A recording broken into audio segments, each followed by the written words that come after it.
सबको जय मसीह की। परमेश्वर का धन्यवाद हो। यीशु जिंदगी बदलता है एपिसोड में एक बार फिर से आपका बहुत बहुत स्वागत है और ये एपिसोड 9 है।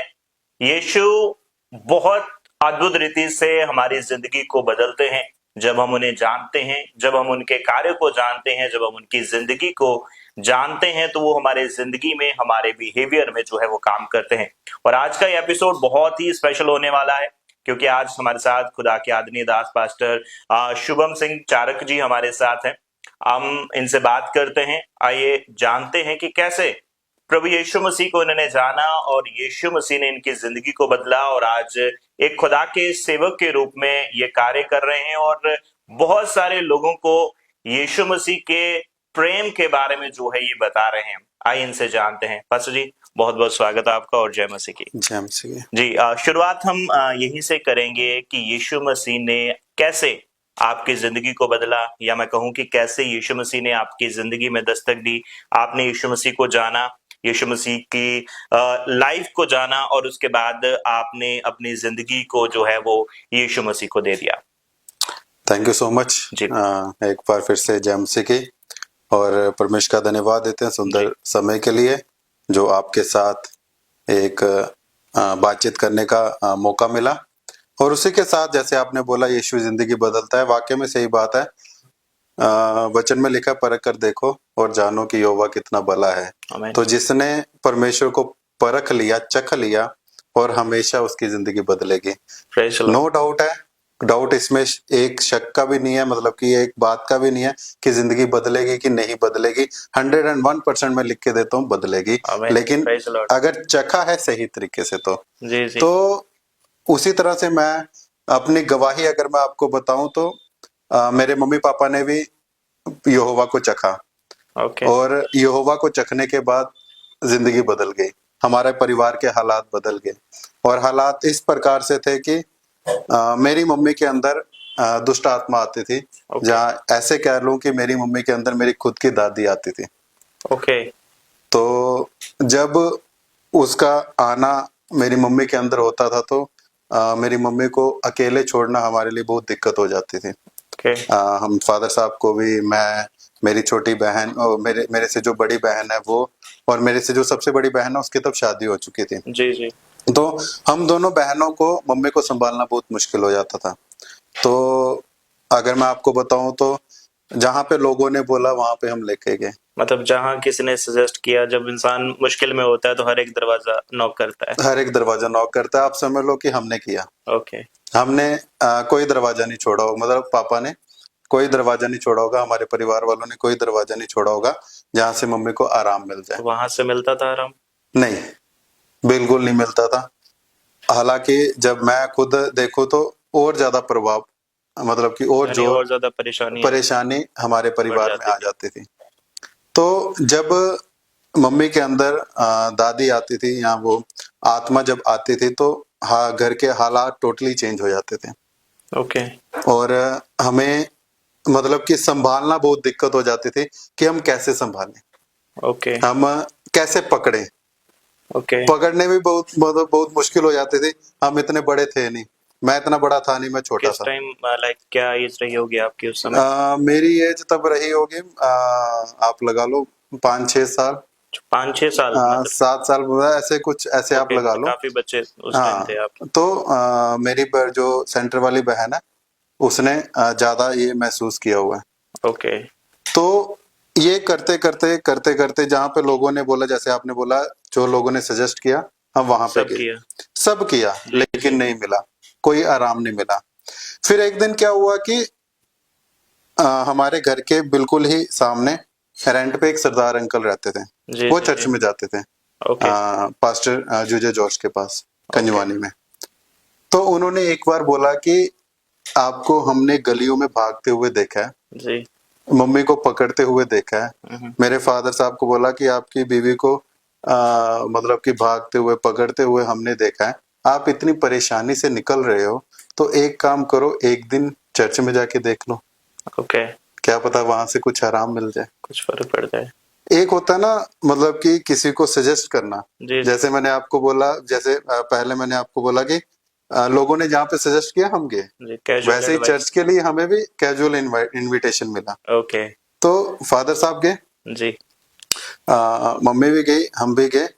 तो जब हम गए तो वहां पे ना एक अनोखी बात हुई। जी। वहां पे ये बात हुई कि जो चर्च का गेट था ना, वो शरीर ने पकड़ लिया। जहां मैं ऐसे बोलूं कि दुष्ट आत्मा ने पकड़ लिया, ओके। जो अंदर आत्मा थी। और उसके शब्द ये निकले कि मिगी इत्थे कैली आंदा है, ओके। डोगरी में। जिथे मर्जी ले जाओ, ओके। इधर नहीं जाना। ठीक। मतलब कि जहां मर्जी ले जाओ, बस यहाँ नहीं लाना। यहां नहीं लाना। हम्म। तो वही फिर जब वो एक एक होता ना एक टर्निंग पॉइंट, जी जी जी। तो वो जब टर्निंग पॉइंट हुआ तो जाहिर सी बात है, हम हर एक जगह के ये पॉइंट कहीं नहीं निकला उनके मुंह से, लेकिन तो यहाँ पे चर्च में आने से पहले उनका पॉइंट निकल गया। चर्च का गेट उन्होंने ऐसे पकड़ लिया। तो फैमिली का रिएक्शन उस समय? तो हम तो मतलब पापा तो परेशानी में थे। जी। तो मतलब एक फैमिली का रिएक्शन तो होगा कि भाई अंदर कुछ ना कुछ तो होगा। तो फिर क्या हुआ कि जूझे जॉर्ज पास्टर को बाहर बुलाया उन्होंने। उस टाइम हमें पता नहीं था दुआ क्या होती है, वचन क्या होता है। जी तो जी। हमने सोचा फांडा किया। ओके। तो उन्होंने सिर पे हाथ रखा, जी। उन्होंने शांत किया, वो अंदर लेके गए।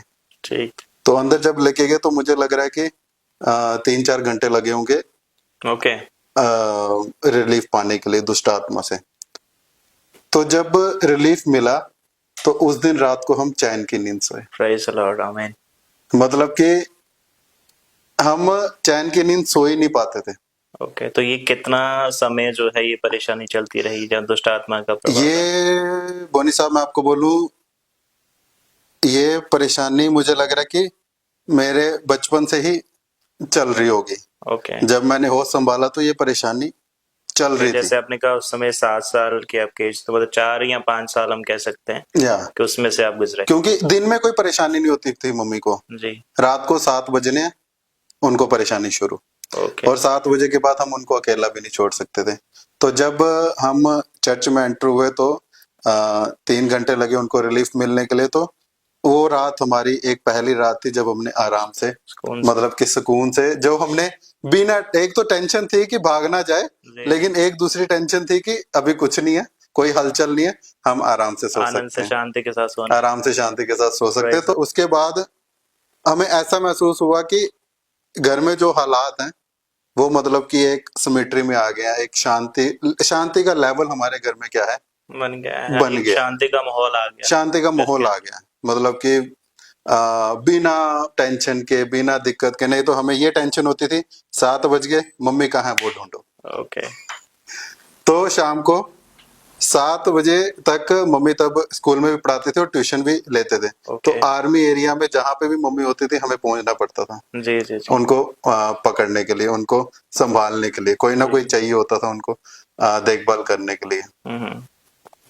तो जब हम चर्च से आए तो वो दिन और आज का दिन, हम मसीह में आनंदित हैं, Praise मसीह the में Lord। खुश हैं। जैसे मैंने आपको बोला कि मैं जी।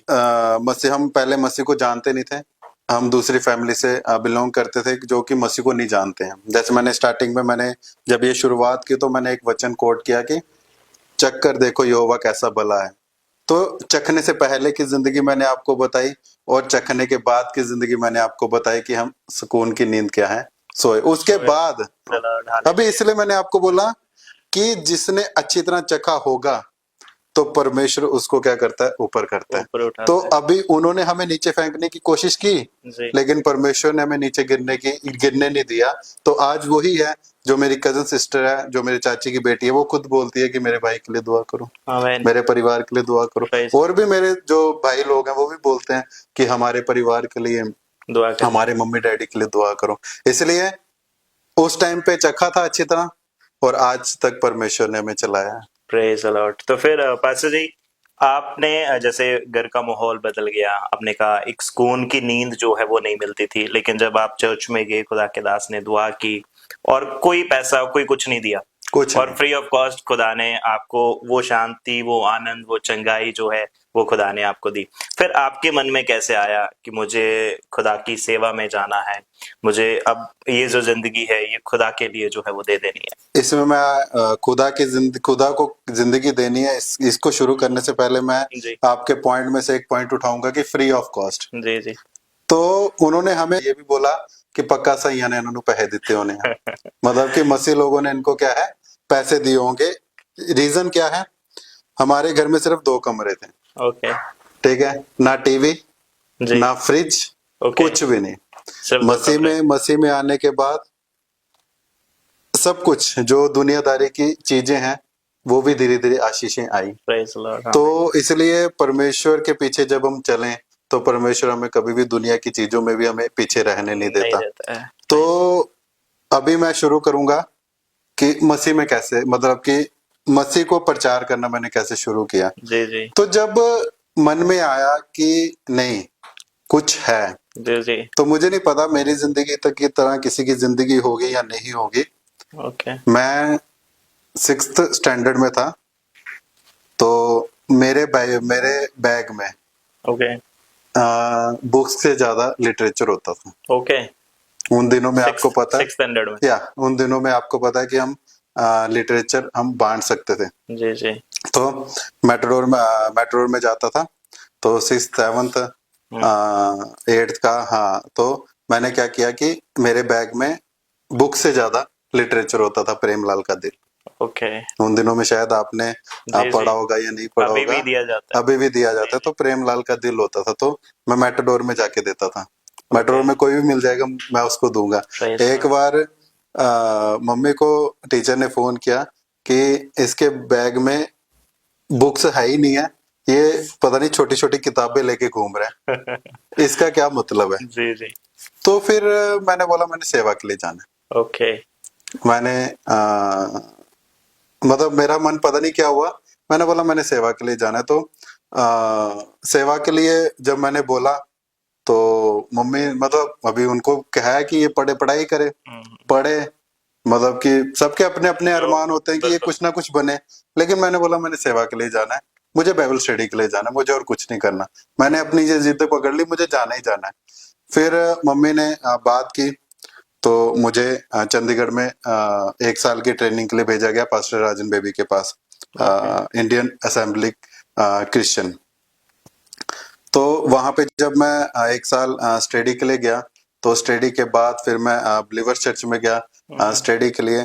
तो वहां से मेरा क्या है, सेवा का जो दौर है वो शुरू हुआ। तो अभी 2014 से जी जी। मैं बिश्नाह के एक क्षेत्र में चक बजूरी गांव में, वहां पे बैठ के वहां पे लोगों के साथ एक छोटी सी संगति करके हम जी जी। सेवा कर रहे हैं। तो और फर्स्टली जैसे आपने कहा कि जब आपकी फैमिली ने मसीह को एक्सेप्ट कर लिया, लोगों ने एक ब्रांड और एक टैग दे दिया आपको, फिर जब आप बाइबल स्टडी करके वापस आए तो उसके बाद का कैसा रिएक्शन था लोगों का? फिर जब आपने चर्च स्टार्ट कर दिया, आपने सर्विस स्टार्ट कर दी, कौन कौन से चैलेंजेस आपको फेस करने पड़े उस समय? चैलेंजेस अगर मैं आपको बोलूं, ये टैग लाइन तो हमेशा अभी तक है। जी जी ये जी। तो मैं बोलूं कि ये कॉपीराइट है हमारे पास एज ए पंगी का। तो उसके साथ साथ जी।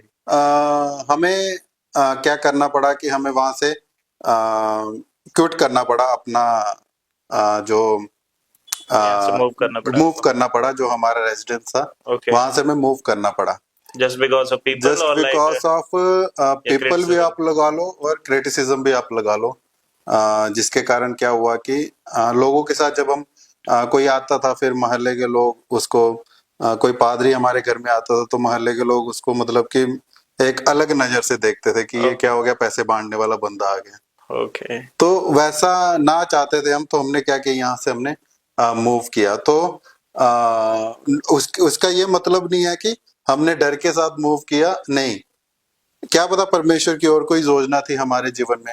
जी तो जी अगर हमने डर के साथ मूव करना होता तो अभी भी लोग जो है कि दुआ के लिए अगर फोन करते हैं तो वो नहीं करेंगे, जी जी जी। लेकिन वो बिल्कुल। करते हैं। तो इसलिए परमेश्वर ने जहाँ पे हमें इस्तेमाल करना है, परमेश्वर की जो मर्जी योजना है, बिल्कुल। योजना होती है वो उन्होंने पूरी करनी होती है।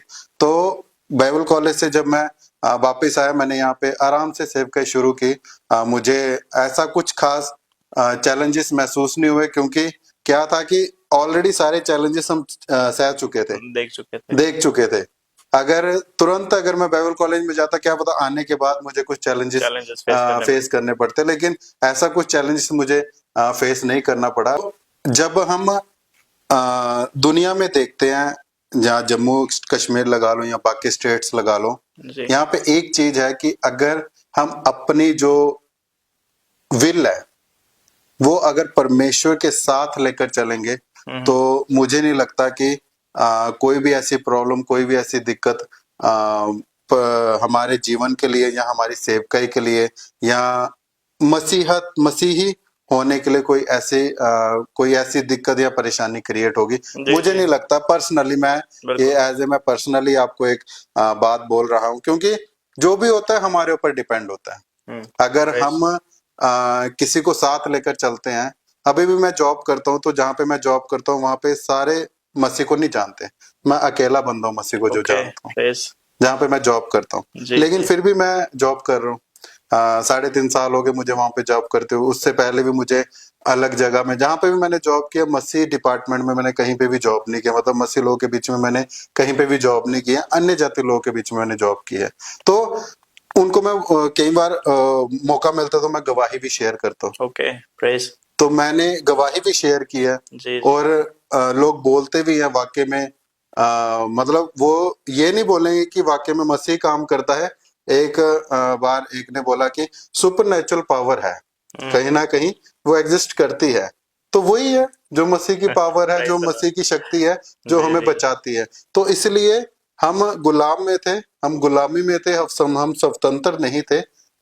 जब मैंने आपको मसीह के पहले की स्टोरी, मैंने आपको अपनी गवाही बताई, उसके बाद मसीह ने हमें स्वतंत्र कर दिया। और सत्य को जानोगे तो सत्य तुम्हें स्वतंत्र पक्का करेगा, आजाद पक्का करेगा। तो आज अगर मैं अपना एक व्यक्तिगत अगर चुनाव मैं बोलूं तो ये चुनाव बहुत अच्छा है, क्योंकि मैं दलदल में नहीं हूँ, मैं पाप में नहीं हूँ, हालांकि मैं स्वतंत्रता के साथ और चट्टान पे चल रहा हूँ। Praise the Lord, hallelujah. Pastor ji, काफी समय आपको हो चुका है अभी तक सेवकाई में, कोई ऐसा इंसिडेंट जो आपकी लाइफ से जुड़ा हुआ है, आपकी सेवकाई से जुड़ा हुआ है, जिसको देख करके हमारे जो दुनिया भर से लोग आपको देख रहे हैं, जो मसीह को मानते हैं, उनका विश्वास बढ़े? मैं चाहूंगा कोई ऐसा इंसिडेंट आप शेयर करें। जरूर, कोई एक नहीं है, बहुत सारे हैं, लेकिन एक मैं जरूर आपको बताऊंगा। एक परिवार में मैं जाता था, वो पूरा ही मसीह को नहीं जानने वाले परिवार हैं। उनके परिवार में मम्मी पापा और एक बहन अकेले उनके परिवार में थी, जो उनकी बेटी है। जी। उनका कोई ब्रदर्स नहीं है। तो उनके घर में जब मैं जाता था तो वो जाके जब मैं उनके साथ बैठता था, बातचीत करता था, तो एक दिन क्या हुआ कि आंटी बीमार हो गए। तो जब वो बीमार हुए तो उनको जब हॉस्पिटल में एडमिट किया गया तो डॉक्टरों ने बोला कि इसके शरीर में सिर्फ 3 या 4 ग्राम खून रह गया। आगे से ये बुजुर्ग है, तो ये कभी भी अगर ब्लड नहीं चढ़ा तो ये कभी भी इस दुनिया को छोड़ के जा सकते हैं। तो क्या हुआ कि वो मसीह को नहीं जानते थे, लेकिन मैं मसीह को जानता था। मेरी इच्छा दिल से ये रहती थी कि ये एक ना एक दिन मसीह को जाने, मेरी इच्छा ये रहती थी दिल में। और जब मैं उनके घर में जाता था, दुआ करता था, तो मन में यही दुआ करता था कि परमेश्वर, अगर मैं इस घर में आता हूँ तो एक ना एक दिन ऐसा हो जाए कि ये परिवार तेरे लिए चुना जाए। तो क्या हुआ कि जब हमने एडमिट करवाया, तो एडमिट करवाने के बाद जब डॉक्टर ने बोला कि 3-4 ग्राम खून रह गया है, तो हमें इसको खून चढ़ाना पड़ेगा बुजुर्ग माता को, नहीं तो ये इस दुनिया से कूच कर जाएंगे। तो जब हमने ब्लड का पता किया तो ब्लड हमें तब मिला नहीं। तो उनको हम घर में ले आए, हमने सोचा कि हम बाद में उनको क्या करेंगे कि ब्लड चढ़वा देंगे। लेकिन उसी दौरान हम प्रार्थना भी करते थे, और उधर ही जहाँ पे वो रहते हैं तो उधर ही पास में एक पासवान थे, तो उनके साथ में उनकी मुलाकात हुई, तो वो घर में जाके विजिट भी करते थे। तो जब वो घर में जाके विजिट करते थे, प्रार्थना करते थे, तो हम भी जब प्रार्थना करते थे बिना ब्लड चढ़े, उस जो आंटी है, जो माता जी है, उनके शरीर में ब्लड इंक्रीज होना शुरू हो गया। और डॉक्टर ने जो हाथ खड़े कर दिए, इसलिए मैंने बोला ना कि दुनिया के लोग हाथ खड़े कर सकते हैं, लेकिन जिसको परमेश्वर ने चुनना होता है उसके लिए परमेश्वर कभी भी हाथ खड़े नहीं करता। तो कभी छोड़ता नहीं, परमेश्वर कभी छोड़ता नहीं है। तो इसलिए मेरी इच्छा थी कि ज्यादा नहीं तो माता जी इस दुनिया को छोड़ने से पहले, पिताजी इस दुनिया को छोड़ने से पहले मसीह को जाने। आमीन। तो वो मेरी इच्छा थी, हम दुआ करते थे, तो वो परमेश्वर ने क्या किया, इच्छा को पूरा किया। इसलिए मैंने स्टार्टिंग से ही एक वचन कोट किया, अगर हम अच्छी तरह चखेंगे तो परमेश्वर क्या है, पूरी करेगा, हर एक चीजों को पूरी करेगा।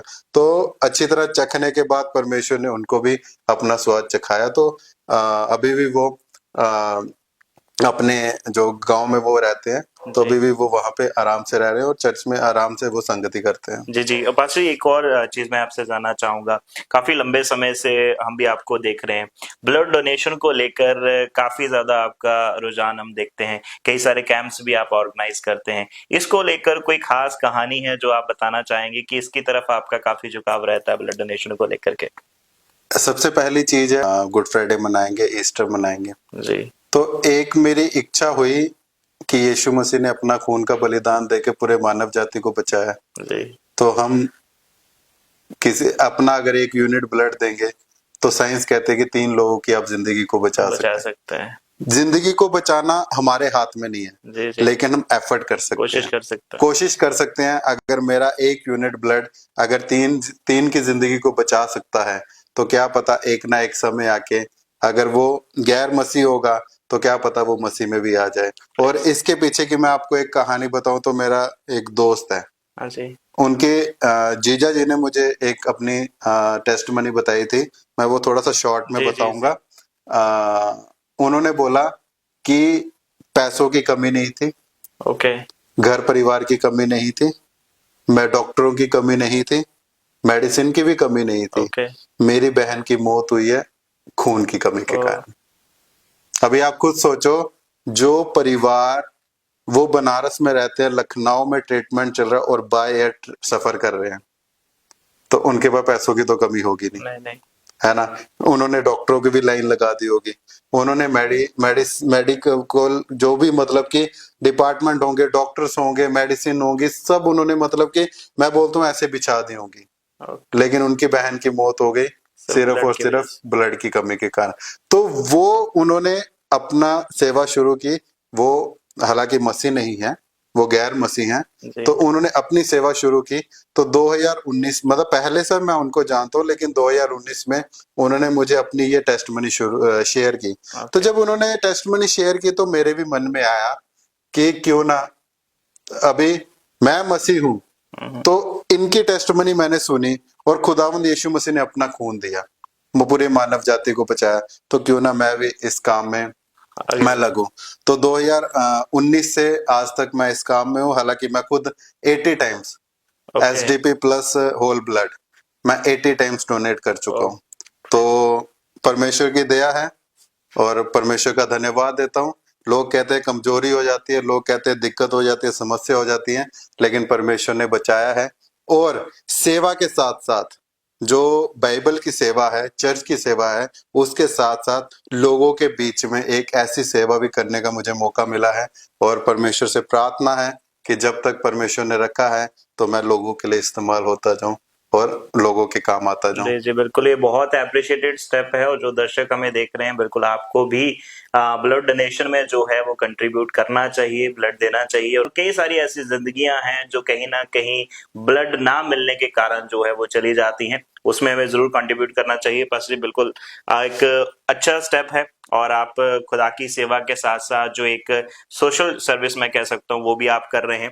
इससे पहले कि हम बात यहाँ पर खत्म करें, मैं आपसे जानना चाहूंगा क्या संदेश खुदा ने आपके मन में डाला है या क्या मैसेज खुदा ने आपके मन में डाला है जो पूरी दुनिया से लोग आपको देख रहे हैं, आप उन तक पहुंचाना चाहते हैं? मैं एक ही वचन पहुंचाना चाहूंगा। मैंने तो बीच में बहुत सारे वचन बोले, लेकिन एक वचन मैं जरूर पहुंचाना चाहूंगा कि भजन संहिता 23 की जब हम 1 में पढ़े ना, वहां पे लिखा हुआ है यहोवा मेरा चरवाहा है, मुझे कुछ घटी नहीं होगी। आमीन, प्रेज लॉर्ड। अभी मसीह में आने से पहले हमारे पास बहुत सारी घटियां हो सकती हैं। मैं अगर आपको पर्सनली बोलूं, मेरे परिवार में भी बहुत सारी घटियां थी, लेकिन हमने अच्छा चरवाहा पकड़ा, अच्छे चरवाहे का हाथ पकड़ा और उसने आज तक कोई घटी होने नहीं दी। तो ये है कि मैं छोटा सा बोलना चाहूंगा कि हम एक अच्छे चरवाहे का हाथ पकड़े, एक अच्छे गुरु का हाथ पकड़े। जब कहते हैं ना कि अगर एक अच्छे गुरु का हाथ पकड़ा हो तो वो पार लगा देता है, नैया पार लगा नैया पार लगा बिल्कुल। देता है। तो हम अच्छे गुरु का हाथ पकड़े ताकि हमारी नैया क्या है, पार लग जाए, हमारी नाव रास्ते में डगमगाए। डगमगाए ना। तो आपके माध्यम से, इस छोटे से इंटरव्यू के माध्यम से मैं एक ही चीज बोलूंगा कि यहोवा मेरा चरवाहा है, मुझे कुछ घटी नहीं होगी। आमेन। यीशु ने हमें बुलाया है स्वतंत्र होने के लिए। Praise. सत्य को जानोगे, सत्य तुम्हें आजाद करेगा, स्वतंत्र करेगा। तो हम एक दिन ऐसा आ जाए कि हम स्वतंत्र हो जाएं और हमारे गुनाहों से हम बाहर आ जाएं। Praise the Lord. बहुत बहुत शुक्रिया पास्टर जी आपके कीमती समय के लिए। तो अभी हमारे साथ बातचीत में खुदा के आदरणीय दास पास्टर शुभम सिंह चाड़क जी थे। अपनी जिंदगी से जुड़े हुए कई सारी बातें जो है इन्होंने शेयर की हैं कि कैसे एक छोटी सी एज से खुदा ने इनको चुना और आज बहुत अद्भुत रीति से खुदा इनको इस्तेमाल कर रहा है, और मैं कहूँ जीरो से खुदा ने इनको उठाया है और आज एक बहुत अच्छे लेवल पर, एक बहुत अच्छे मुकाम पर खुदा इनको लेकर के चल रहे हैं। जैसे खुदा का वचन कहता है कि तुम परमेश्वर के राज्य और उसकी धार्मिकता की खोज करो और संसार की और बाकी तमाम आशीषें जो है वो तुम्हारे पीछे खुद जो है वो दौड़ करके पीछे आएंगे। और वैसी लाइव एग्जाम्पल खुदा के आदरणीय दास जिनसे आज हम मिले हैं, और कई सारी चीजें इन्होंने अपने फेथ को लेकर, अपने जीवन को लेकर जो है इन्होंने शेयर की है। और मैं ये उम्मीद करता हूं कि आप लोगों ने जो हमारी ये कन्वर्जेशन है आपने सुना है और खुदा ने आपके जिंदगी में भी कार्य किया है, और इस कन्वर्जेशन से आपका मसीह में विश्वास जो है वो और बड़ा है। और मैं जरूर ये चाहूंगा कि कौन से ऐसे खुदा के दास हैं या खुदा के सेवक हैं जिनसे आप चाहते हैं कि हम उनसे मिलें और उनकी जिंदगी के बारे में जानें, और ये जाने कि खुदा ने कैसे उनकी जिंदगी में काम किया और वो भी हम आप तक पहुंचाएं। तो कमेंट सेक्शन में आप जरूर लिखेगा और इस वीडियो को आप शेयर कीजिएगा। जय मसीह की।